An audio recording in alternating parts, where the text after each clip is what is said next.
आज मैं जो आपको कहानी सुनाने जा रहा हूँ वह एकाग्र भक्ति रस से युक्त कहानी है। बुंदेलखंड शहर के नज़दीक बलभद्रपुर नामक एक रियासत थी। उस रियासत में एक राजकुमारी पैदा हुई थी जिसका नाम था बिमला। बिमला को एक शिक्षक संस्कृत और हिंदी पढ़ाते थे। शिक्षक नित्य स्नान करके ठाकुर की पूजा किया करते थे। बिमला नित्य अपने गुरुजी को ठाकुर की पूजा करते देखती थी। गुरुजी के पास एक पत्थर का छोटा सा मूर्ति था, उसी पर जल और फूल चढ़ाया करते थे। एक दिन बिमला अपने गुरुजी से बोली, गुरुजी, ये ठाकुर की मूर्ति मुझे दे दीजिए, मैं इसकी पूजा किया करूँगी।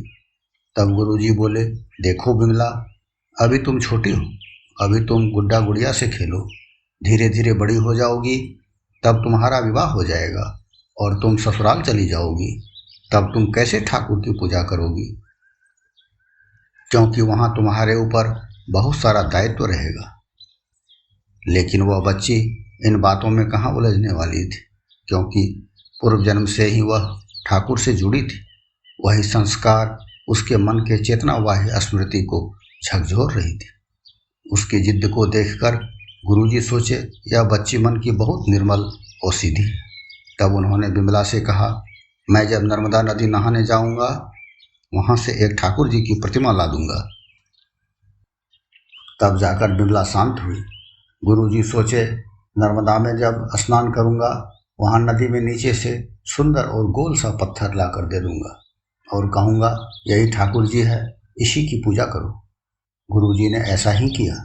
बिमला उस पत्थर को ठाकुर मानकर उसकी पूजा अर्चना करने लगी। राज परिवार की राजकुमारी थी, इसीलिए ठाकुर जी के लिए सोने का पलंग, झूला तथा बिछावन पर रखकर एक निष्ठ होकर उनकी पूजा करती थी। धीरे धीरे बिमला बड़ी हो गई। उसकी शादी एक राजकुमार से कर दी गई। ससुराल जाने के समय गुरुजी बोले, माता पिता और भ्राता से सद्व्यवहार रखना, यह कन्या का प्रथम आदर्श है। गुरु तथा ईश्वर भक्ति रखना कन्या का दूसरा आदर्श है। पति तथा संतान की सेवा तथा यत्न करना कन्या का तीसरा आदर्श है। तब बिमला बोली, गुरुजी, यह आदर्श तो सबके लिए है। गुरुजी ठाकुर तो सबके लिए आदर्श हैं, उनकी भक्ति तो सबके लिए है, इसीलिए उनकी भक्ति करना सबके लिए जरूरी है, क्योंकि ठाकुर जी ही सबके स्वामी हैं। हर एक जीव उनका नौकर है। जो सेवक अपने स्वामी का सेवा नहीं करेगा उसे कान पकड़कर घर से निकाल दिया जाएगा। इसीलिए ठाकुर जी की सेवा करना ही सबका प्रधान आदर्श है।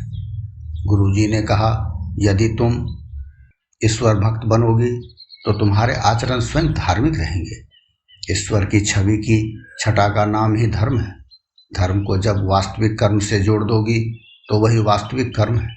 इस तरह राजा रानी कभी भी बिमला को हरि भक्ति से विमुख नहीं किया, क्योंकि हरि भक्ति में बाधा विघ्न डालना महापाप है।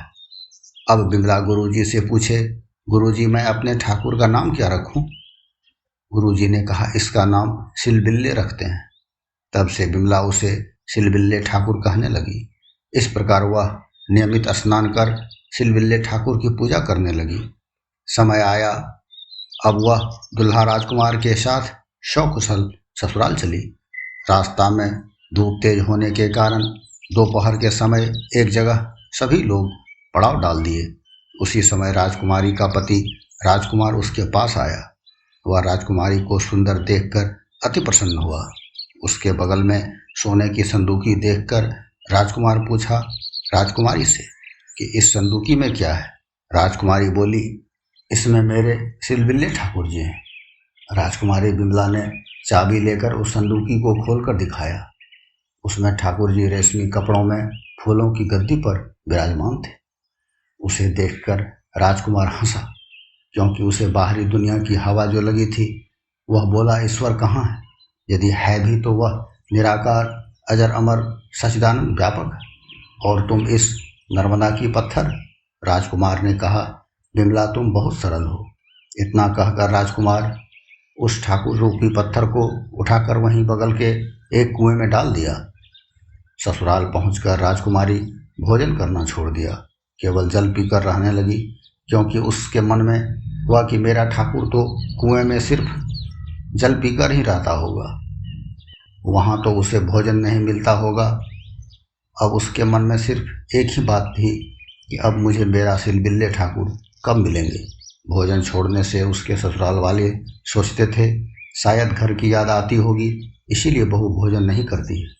प्रभु मिलन के आवेग में एक रात वह घर के खिड़की से बाहर निकल गई और पहुंच गई उस कुएं के पास। वहां जाकर वह रोने लगी और कुएं में झांक कर वह पुकारती है, सिलबिल्ले ठाकुर तुम कहाँ हो।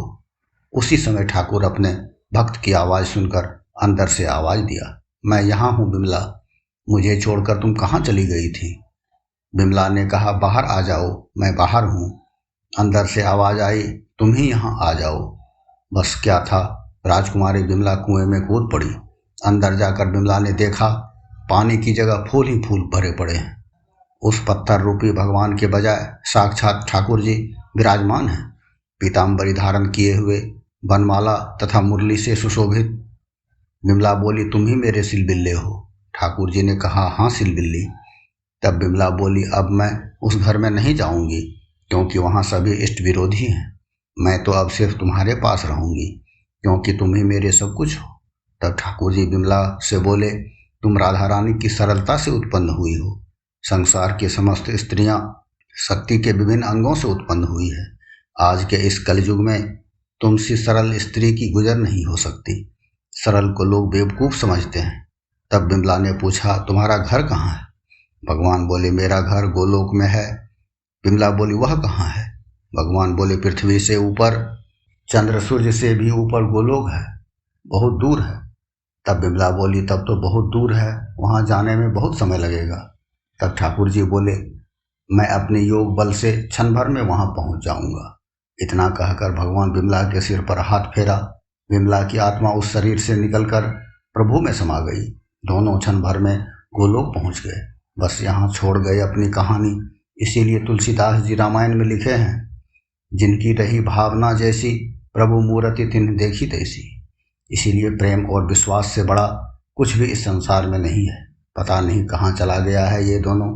काश फिर से ये दोनों मनुष्य के जीवन में आ जाता।